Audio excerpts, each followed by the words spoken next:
watching YouTube videos. I'm getting myself down a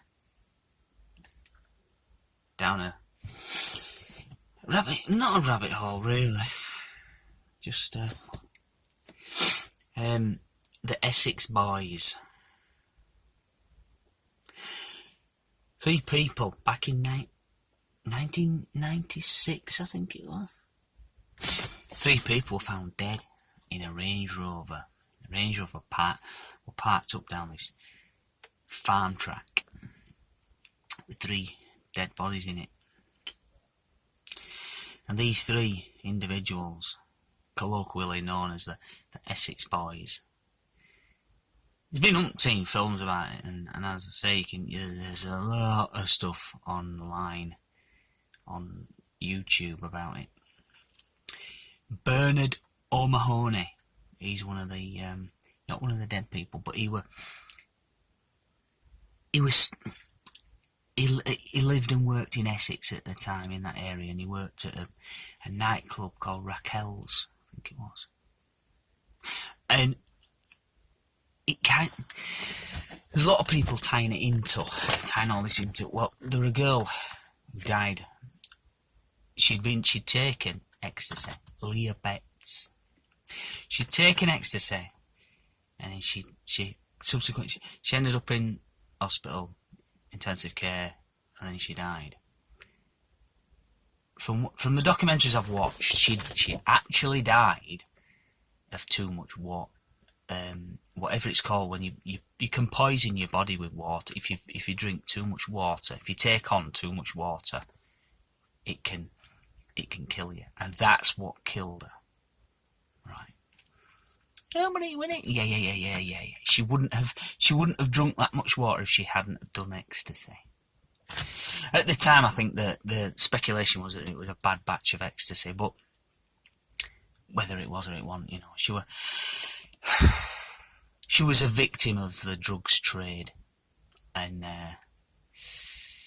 and the Essex boys, they had their fingers in that pie. But there's umpteen films and such and YouTube vids about how and what, and the speculation. I believe 2 people were convicted of they were shot dead, these 3 blokes, and I believe there's like 2 people either have done or they're still serving for the murders. But there's a lot of people speculate that the people who were convicted are very possibly not responsible for shooting him, but very weird, very odd, very murky. A very murky carry-on. But it's just one of them. I don't want to sound like I'm poo-pooing it, but these people were involved in the underworld, if you will. They were involved in, they were selling a product that didn't fall within the Trades and Descriptions Act. You go buy some drugs off your party prescription provider, and they turn out not to be what you thought you were buying. You can't. There's no sort of running bleating to trading standards that I bought all this gear and it's shit. Tough, tough. Pay your money. You pay your money and you take your pick. Well, a lot of the time you don't take your pick. You get what you're given. But Bernard O'Mahony, he's had quite a few books out, and and he can give his perspective on it, and it's his YouTube channel. The latest dip into this story, and it's very chilling. I mean, it's that thing of, you do get, or I get the sense from listening to him, that he's very much aware of, he was knocking about within that world. He was almost up to his neck in it, maybe, and a few twists and turns, a few decisions here or there, he could have found he could have found himself, as a star player in the whole thing.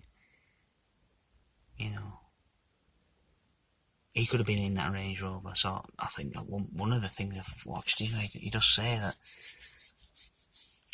by all accounts they'd gone down this farm track to do some deal or other. And here's the rub: these three blokes are dead, so they're not getting to write the story. They're just the subjects of stories told by other people. So you've always got to bear that in mind. I think, well, you know what?